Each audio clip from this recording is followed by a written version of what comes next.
You've seen the badge on your Fintech app. FDIC Insured, those two words feel like a guarantee. But what if I told you they don't mean what you think?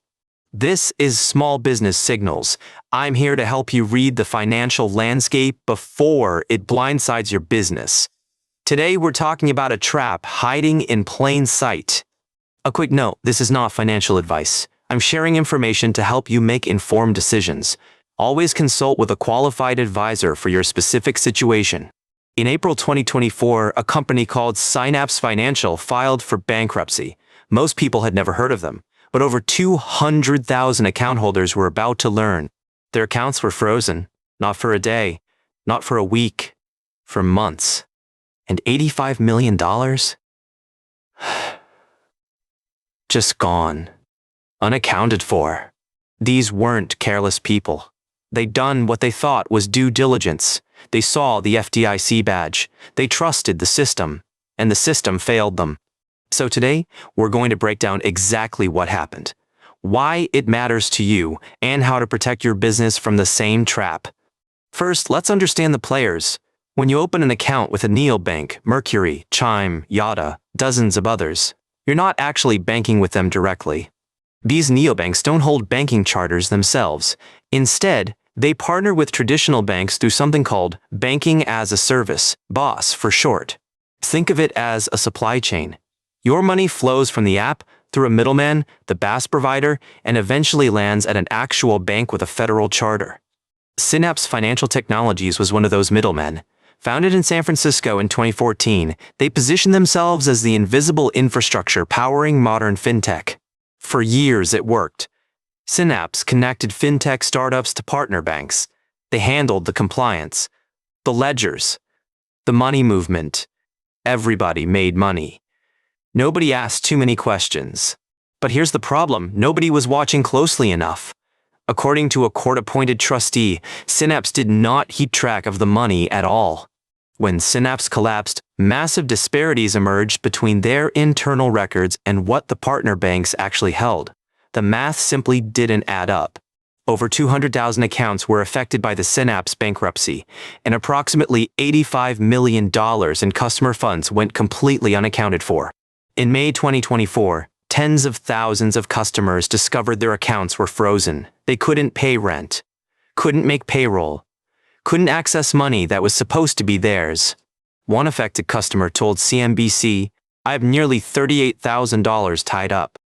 For a small business owner, that's not an inconvenience, that's existential. Now here's where the FDIC thing gets tricky.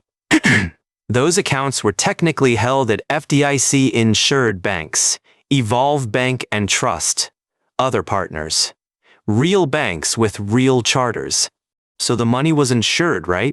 Well, here's what the FDIC badge actually means and what it doesn't. FDIC insurance protects depositors only if the partner bank fails. It does not protect you if the fintech intermediary goes bankrupt. That's the gap nobody talks about. Think about that. The bank didn't fail. Evolve is still operating. But because Synapse, the middleman, collapsed and their records were a mess, customers couldn't access their own money. The FDIC insurance was technically there. But without proper records showing who owned what money, the insurance couldn't kick in. It was like having a fire extinguisher with no pin.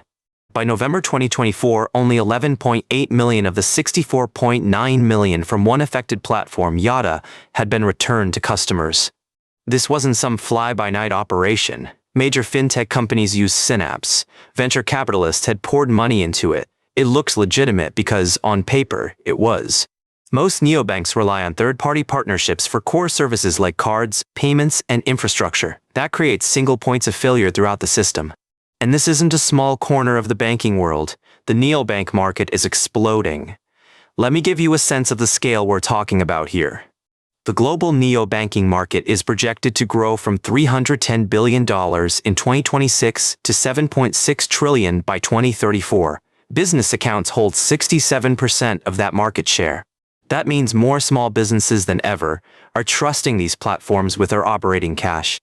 And most of them have no idea about the risks hiding under the hood. The regulatory response has been slow. In October 2024, the FDIC proposed the Synapse rule, new requirements for better record keeping on custodial accounts. But critics point out this doesn't actually extend deposit insurance to cover middleman failures. It's a band-aid, not a solution. Meanwhile, the fintech industry argues that over-regulation will stifle innovation and limit options for underbanked communities. It's a genuine tension with no easy answers. The regulatory scrutiny extends beyond the US. In 2025, the UK's Financial Conduct Authority fined Starling Neobank nearly $29 million for anti-money laundering failures. So what does all this mean for you? If you're running a small business and using a fintech platform for your operating accounts, you need to understand your actual risk exposure. Here's the first question to ask any fintech before opening a business account. Do you hold your own banking charter? Or do you use a banking-as-a-service partner? Direct charter holders are generally lower risk. They're subject to direct regulatory oversight. Their deposits are unambiguously insured. There's no middleman to fail. Here's a practical rule.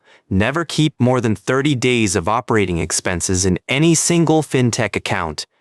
Maintain a relationship with a traditional bank for your primary reserves. I know that sounds old-fashioned, but in the Synapse case, business owners with diversified banking relationships had options. Those with everything in one basket had nothing. Before depositing business funds, request written documentation of how your funds are held. Ask specifically what happens to your money if the fintech company fails. If they can't give you a clear answer in writing, that's a signal. Move on. There are plenty of platforms that can explain exactly where your money sits. Review your fintech provider's financials if they're available. Look for signs of profitability and sustainable business models. Synapse was burning cash for years before the collapse. Set up account alerts. Check your business accounts weekly, not monthly. Early warning signs in the Synapse case included delayed transfers and degrading customer service.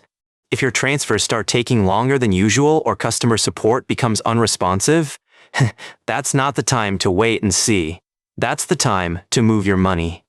Now, I want to be clear about something. This isn't anti-fintech. These platforms offer real benefits. Lower fees, better interfaces, faster processes. Many small businesses genuinely need them.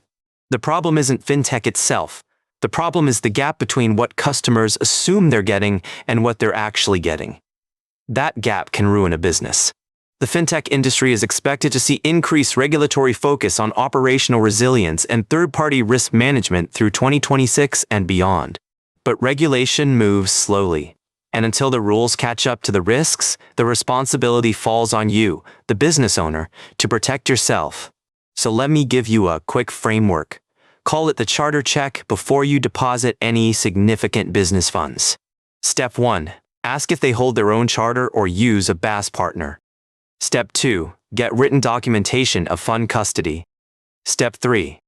Verify the partner bank independently. This takes maybe 30 minutes. It could save your business. The Synapse customers who lost access to their funds for months would have given anything for that 30 minutes back. Let me bring this back to the big picture. The financial system is evolving. Digital-first banking isn't going away, and for most small businesses, that's actually a good thing. But every evolution comes with growing pains, and right now we're in a period where the technology has outpaced the regulation. The Synapse collapse is a symptom of that gap. The lesson isn't to avoid innovation. The lesson is to understand what you're actually buying when you sign up for that sleek new banking app. If you're finding this valuable, consider subscribing. We cover these kinds of signals every week, the stuff that actually affects how you run your business. For most small businesses, the right answer tends to be a hybrid approach. Use fintech for what it's good at: convenience, speed, lower fees, but keep your foundation traditional. Your day-to-day transactions? A neobank might be fine. Your operating reserves?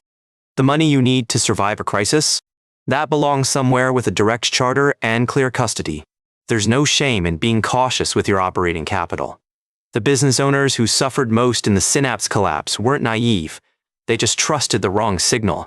The FDIC badge is a signal, but it's not the only signal, and as we've learned, it doesn't always mean what we assume it means. Do your homework. Ask the uncomfortable questions. Get it in writing. And never put all your operating cash in a single basket, no matter how nice the app looks. That's the signal for today. When fintech promises convenience, remember, there's always infrastructure underneath, and that infrastructure can fail. The Synapse collapse taught us that modern banking has layers, and those layers carry risk. The more you understand the structure, the better you can protect your business. I'm here every week with more signals that matter for your business. Until next time, keep asking the questions nobody wants to answer.